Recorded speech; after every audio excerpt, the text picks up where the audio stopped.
श्री सच्चिदानंद सद्गुरु साईनाथ महाराज की जय. ஸ்ரீ சாயி சச்சரித்தம். ஸ்ரீ சாய்பாபாவின் அற்புத வாழ்க்கையும் உபதேசங்களும். காலஞ்சென்ற ஹேமந்த் பந்த் அவர்களால் சாய்பாபாவின் அருளாசிகள் பெற்று இயற்றப்பட்டது. மராட்டிய மூலத்தில் இருந்து மொழிபெயர்க்கப்பட்டது. இது பாபாவின் வாக்கு. நம்பிக்கையோடு நீ உன் கடமையை செய். உனக்கான அந்த நாள் நிச்சயமாக உன்னை தேடி வரும். எது வந்தாலும் எதிர்த்து நின்று போராடு. அனைத்தும் நன்மைக்கே என்பதை தீர்க்கமாக நம்பு. நான் இருக்கிறேன். அத்தியாயம் 21. இந்த அத்தியாயத்தில் திரு VH டாக்கூர், ஆனந்தராவ் பாண்டன்கர், பன்றிபுரத்து வக்கீல் ஆகியோரின் கதைகளை பார். இவ்வத்தியாயத்தில் விநாயக் ஹரிச்சந்திர டாக்கூர், புனேவைச் சேர்ந்த ஆனந்தராவ் பாண்டன்கர், பன்றிபுரத்தைச் சேர்ந்த ஒரு வக்கீல் ஆகியோரின் கதைகளை ஹேமந்த் பந்த் விவரிக்கிறார்.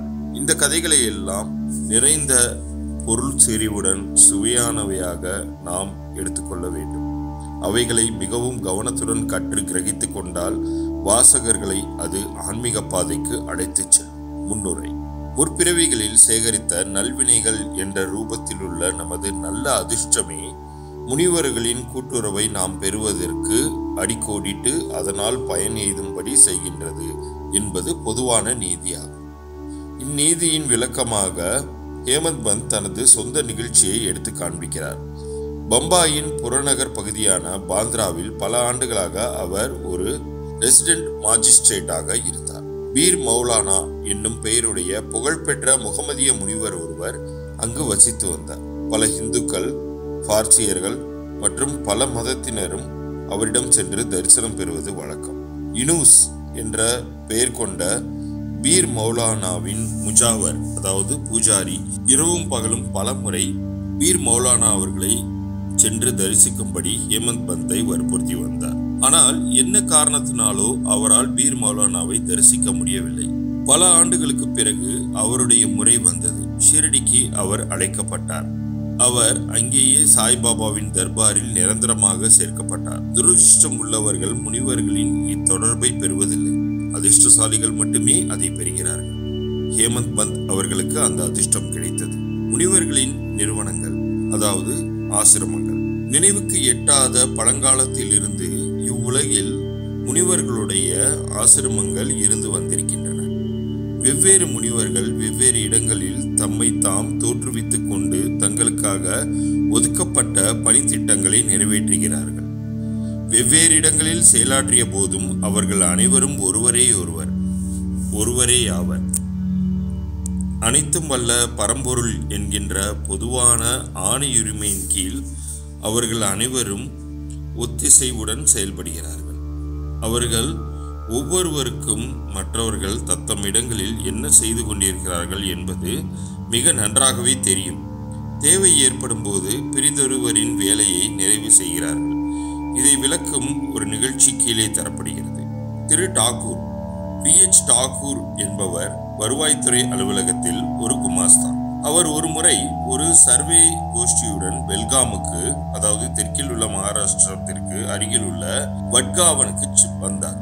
அங்கு அவர் கன்னட முனிவர் ஒருவரை கண்டு அவர் முன் வணக்கம் செலுத்தினார். நிச்சலதாஸின் விசார சாகரம் என்ற நூலின் ஒரு பகுதியை அவையோரின் முன் எடுத்து விளக்கிக் கொண்டிருந்தார் அந்த முனிவர். டாக்கூர் புறப்படுவதற்காக முனிவரிடம் விடைபெறும் போது அந்த முனிவர், நீ இந்த புத்தகத்தை கற்க வேண்டும். அப்படி செய்வாயாகில் உனது விருப்பங்கள் நிறைவேற்றப்படும். எதிர்காலத்தில் உனது அலுவலக கடமைகளின் நிமித்தமாக நீ வடக்கே செல்லும் போது உனது நல்ல அதிர்ஷ்டத்தினால் ஒரு பெரிய முனிவரை காண்பாய். அவர் உனக்கு எதிர்காலத்திற்கு உரிய வழியை காண்பிப்பார். உனது மனதுக்கு ஓய்வு கொடுத்து உன்னை மகிழச் செய்வார் என்று கூறினார். பின்னர் டாக்கூர் அவர்கள் ஜுன்னருக்கு மாற்றப்பட்டார். நானேகாட் என்ற நானே மலைத்தொடரை அவர் கடந்து செல்ல வேண்டியதாய் இருந்தது. மலைத்தொடர் மிகவும் செங்குத்தானதாகவும் கடப்பதற்கு இயலாததாயும் இருந்தது. அதனை கடக்க ஒரு எருமை மாட்டை தவிர வேறு எவ்வித போக்குவரத்து வசதியும் இல்லை. எனவே மலைத்தொடரின் மீது செல்வதற்கு அவர் எருமையின் மீது சவாரி செய்ய வேண்டியதாயிற்று. அது அவரை மிகவும் அசௌகரியத்திற்கும் வலிக்கும் உட்படுத்தியது. பின்னர் அவர் கல்யாணுக்கு உயர்ந்த பதவியில் மாற்றப்பட்டார். கல்யாண் என்பது ஓர் இடம்.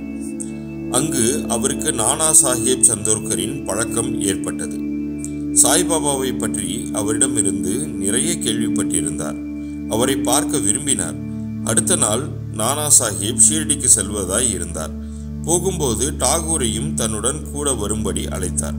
ஆனால் டாகூரால் அவருடன் செல்ல இயலவில்லை. ஏனெனில் ஒரு சிவில் வழக்கு விஷயமாக அவர் தானே சிவில் கோர்ட்டில் ஆஜராக வேண்டியிருந்தது. எனவே நானா சாஹேப் தனியாக சென்றார். டாகூர் தானேவுக்கு சென்றார். ஆனால் அங்கு விசாரணை ஒத்தி போடப்பட்டது. பின்னர் அவர் தாம் நானா சாஹேப்புடன் செல்லாததற்கு வருத்தப்பட்டார். எனினும் அவர் ஷீரடிக்கு சென்றார். அங்கு சென்றபோது அதற்கு முதல் தினமே நானா சாஹேப் ஷீரடியை விட்டு சென்றதாக அறிந்தார். அவ்விடத்தில் சந்தித்த அவருடைய மற்ற நண்பர்கள் அவரை பாபாவிடம் அழைத்து சென்றார்கள். அவர் பாபாவை தரிசித்து அவருடைய பாதங்களில் வீழ்ந்து வணங்கினார். அளவு கடந்த மகிழ்ச்சி அடைந்தார் டாகூர் அவர்கள். அவர் கண்களில் ஆனந்த கண்ணீர் பொங்கியது. அவர் உடம்பு புல்லரித்தது. சிறிது நேரத்திற்கு பின்னர் எங்கும் நிறை பேரறிவாளராகிய பாபா அவரை நோக்கி, இவ்விடத்தினுடைய வழியானது கண்ட தேச முனிவரான அப்பாவின் உபதேசங்களைப் போன்றோ நாணேக்காட்டின் எருமை சவாரியை போன்றோ அவ்வளவு எளிதானதன்று. இவ்வாத்மீக வழியில் அது மிகவும் கடினமானது. ஆகையால் நீர் உமது மிகச்சிறந்த முயற்சியை கை கொள்ளுதல் அவசியமாகும் என்று கூறினார். தாம் மட்டுமே அறிந்த இத்தகைய உட்கருத்தை, அடையாளங்களை, சொற்களை கேட்டு தாகூர் ஆனந்த களிப்பில் மூழ்கினார். கன்னட தேச முனிவரின் மொழிகள் உண்மையானதை தெரிந்து கொண்டார். பின்னர் அவர் தனது இரு கரங்களை கூப்பி வணங்கி பாபாவின் பாதங்களில் வீழ்ந்து வணங்கி தாம் ஏற்றுக்கொள்ளப்பட்டு ஆசிர்வதிக்கப்பட வேண்டும் என்று வேண்டினார். பின்னர் பாபா கூறினார், அப்பா, உன்னிடம் சொன்னது சரியானதே. ஆனால் இவைகள் பயிலப்பட்டு வாழ்க்கையில் கடைபிடிக்கப்பட வேண்டும். வெறும் கல்வியினால் பயனேதும் இல்லை. நீங்கள் சிந்தித்து கற்றபடி நெறியில் நிற்றல் வேண்டும். இல்லாவிடில் அவைகளால் ஒரு பலனும் இல்லை. குருவின் அனுகிரகமின்றியும் ஆத்மானுபூதியின்றியும் உள்ள வெறும் ஏற்றுப்படிப்பால் பயனேதும் இல்லை என்று பாபா கூறினார். விசார சாகரம் என்ற நூலின் கோட்பாட்டியல் பகுதி டாகூரினால் படிக்கப்பட்டு வந்தது. ஆனால் ஷீரடியில் அவருக்கு நடைமுறையிலான வழி காண்பிக்கப்பட்டது. பின்னால் கொடுக்கப்பட்ட மற்றொரு நிகழ்ச்சி இவ்வுண்மையை இன்னும் அதிக பலத்துடன் வெளிக்கொணர்கிறது. ஆனந்தராவ் பாடன்கர். புனேவைச் சேர்ந்த ஆனந்தராவ் பாடன்கர் என்னும் பெருந்தகை ஒருவர் பாபாவை காண விரும்பினார். அவர் ஷீரடிக்கு வந்து பாபாவின் தரிசனத்தை பெற்றார். அவரது கண்களில் ஆவல் நிறைவேறின. அவர் மிகவும் ஆனந்தமடைந்தார். பாபாவின் பாதங்களில் வீழ்ந்து உரிய வழிபாட்டை நிகழ்த்திய பின்பு பாபாவிடம், நான் ஏராளமாக படித்திருக்கிறேன். வேதங்கள், வேதாந்தங்கள், உபனிஷதங்கள் இவைகளை பயின்றும் புராணங்களை கேட்டும் இருக்கிறேன். என்றாலும் எனக்கு மன அமைதி ஏற்படவில்லை. எனவே எனது கல்வி அறிவு யாவும் பயனற்றவை என நினைக்கிறேன். எளிய, ஒன்றும் அறியாத பக்தியுள்ள மக்கள் என்னை விட சிறந்தவர்கள். மனம் அடங்கினாலன்றி எந்த நூலறிவும் பயனில்லை. தங்கள் திருநோக்கினாலும் விளையாட்டான மொழிகளாலும் தாங்கள் எளிதாக எவ்வளவோ மக்களுக்கு மனச்சாந்தி வழங்குகிறீர்கள் என்று நான் பலரிடம் இருந்து கேட்டிருக்கிறேன். எனவே நான் இங்கு வந்திருக்கிறேன். தயவு செய்து என் மீது இரக்கம் காண்பித்து என்னை ஆசீர்வதியுங்கள் என்று கூறினார். இதற்கு பாபா அவருக்கு ஒரு உருவக கதையை சொன்னார். 9 குதிரை லத்தி உருண்டைகளின் கதை. ஒரு முறை ஒரு வணிகன் இவ்விடம் வந்தான். அவன் முன்னால் ஒரு குதிரை சாணமிட்டது. 9 உருண்டை லத்திகள் இட்டன. வணிகன் மனமார்ந்த அக்கறையுடன் தனது வேஷ்டியின் முனையை விரித்து அந்த 9 உருண்டைகளையும் அதில் சேகரித்தான். அதன் மூலம் அவன் மன ஒருமைப்பாட்டை அடைந்தான். பாடன்கருக்கு இக்கதையின் உட்பொருள் விளங்கவே இல்லை. எனவே அவர் கணேஷ் தாமோதர் என்ற தாதா கேல்கரிடம், பாபா இதன் மூலம் என்ன பொருள் சொல்கிறார் என்று கேட்டார். அவர், எனக்கு பாபா சொல்வது அனைத்தும் தெரியாது என்றாலும் அவருடைய தெய்வீக அகத்தூண்டுதலால் நான் தெரிந்து கொண்டதை கூறுகிறேன். குதிரையே கடவுளின் அருள். வெளிப்பட்ட 9 உருண்டைகள் பக்தியின் ரூபங்கள் அல்லது வகைகள். அவை யாவனவென்றால் சிரவணம், அதாவது கேட்டல்; இரண்டாவதாக கீர்த்தனை, அதாவது வேண்டுதல்; மூன்றாவது ஸ்மரணம், நினைவுறுத்தி கொள்ளுதல்; நான்காவதாக பாத சேவனம், அதாவது பாதங்களை தஞ்சமடைதல்; ஐந்தாவதாக அர்ச்சனை பூஜை செய்தல், ஆறாவதாக நமஸ்காரம் வணங்குதல், ஏழாவதாக தாஷ்யா சேவை செய்தல், எட்டாவதாக சக்கியத்வா நட்புணர்வோடு இருத்தல், ஒன்பதாவதாக ஆத்ம நிவேதனம் தன்னையே இறைவனுக்கு சமர்ப்பித்தல். இவைகள் பக்தியின் 9 விதங்கள். இவைகளில் ஏதாகிலும் நம்பிக்கையுடன் பின்பற்றப்பட்டால் பரமாத்மாவை ஹரி மகிழ்வெய்தி பக்தனின் வீட்டில் தாமே வெளிப்படுவார். எல்லா சாதனைகளும், அதாவது ஜபம், தபம், யோக பயிற்சி, வேத பாராயணம், அவைகளின் வியாக்கியான பேச்சு ஆகியவை யாவும் பக்தியுடன் சேர்ந்திருந்தாலன்றி முழுவதுமாக பயனற்றவையே ஆகும். வேத ஞானம் அல்லது பெரும் ஞானி என்ற புகழ், பெரும் சம்பிரதாயமான பஜனை இவற்றால் பயனில்லை. அன்பான பக்தியே தேவைப்படுவதாகும். வணிகனை போன்றோ அல்லது உண்மையை தேடும் ஒருவனை போன்றோ உங்களை கருதி கொள்ளுங்கள். 9 வகை பக்தியை விளைவிப்பதில் அல்லது சேகரிப்பதில் அவன் கொண்டதை போன்ற கவலையுடனும் ஆர்வத்துடனும் இருங்கள். அப்போது நீங்கள் நிலை உறுதியையும் மனச்சாந்தியையும் எய்துவீர்கள். அடுத்த நாள் பாண்டர்கர் பாபாவை வணங்கச் சென்ற போது பாபா அவரை 9 லத்தி உருண்டைகளை சேகரித்தீரா என்று கேட்டார். அதற்கு அவர் தான் ஒரு எளியவனாயிருப்பதால் பாபா அவருக்கு முதலில் அருள் செய்ய வேண்டும் என்றும் பின்னர் அவைகளை எளிதாக சேர்க்கலாம் என்றும் தெரிவித்தார். அதன்பின் பாபா அவரை ஆசீர்வதித்து அவர் மன அமைதியும் நன்மையும் அடைவார் என்று கூறி ஆறுதல் அளித்தார். இதை கேட்டு பாண்டர்கர் அளவு கடந்த இன்பமும் மகிழ்ச்சியும்.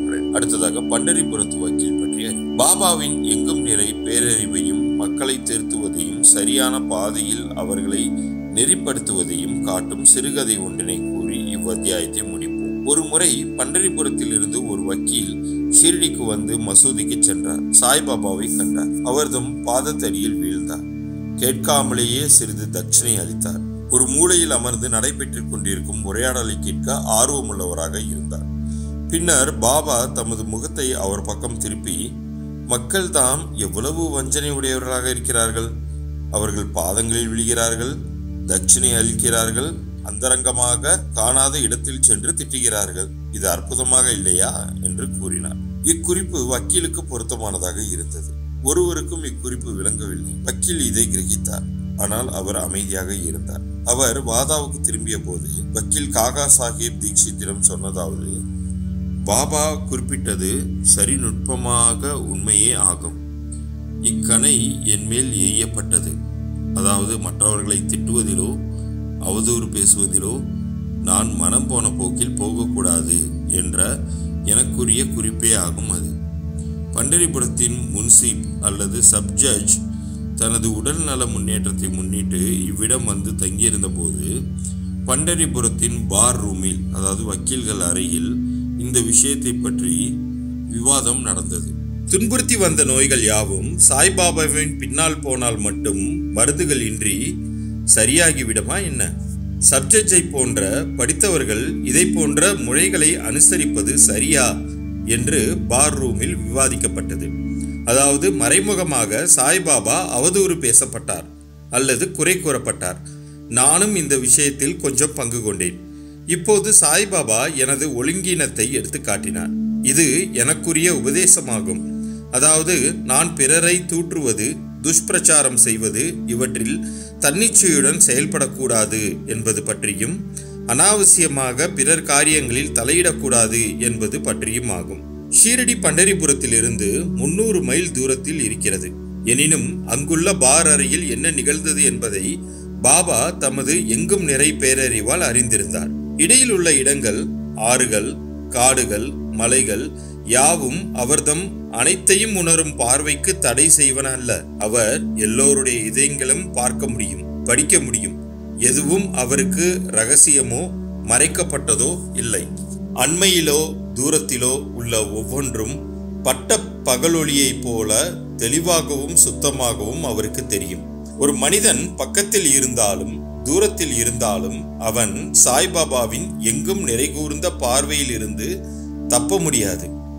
இதிலிருந்து மற்றவர்களை பற்றி தூஷணையாக பேசக்கூடாது என்றும் தேவையில்லாமல் மற்றவரை குறை கூறக்கூடாது என்றும் வக்கீல் அறிந்து கொண்டார். இவ்வாறாக அவர்தம் கெட்ட குணம் முழுவதுமாக மறைந்து நல்வழிக்கு திருப்பப்பட்டார். இக்கதை வக்கீலுக்கே என்றாலும் அனைவருக்கும் இது பொருந்துவதே ஆகும். அனைவரும் இந்நியதியை உள்ளத்தில் கொண்டு அதனால் வரும் பயனை அடைய வேண்டும். சாய்பாபாவின் பெருமை ஆழங்காண இயலாதது. அவ்வாறே அவர்தம் அற்புதமான லீலைகளும் ஆகும். அவர்தம் வாழ்க்கையும் அப்படியே ஆகும். ஏனெனில் அவரே பரபிரம்ம அவதாரம் ஆவார். ஸ்ரீ சாயியை பணிக. அனைவருக்கும் சாந்தி நிலவட்டும். அத்தியாயம் 21 நிறைவு பெற்றது.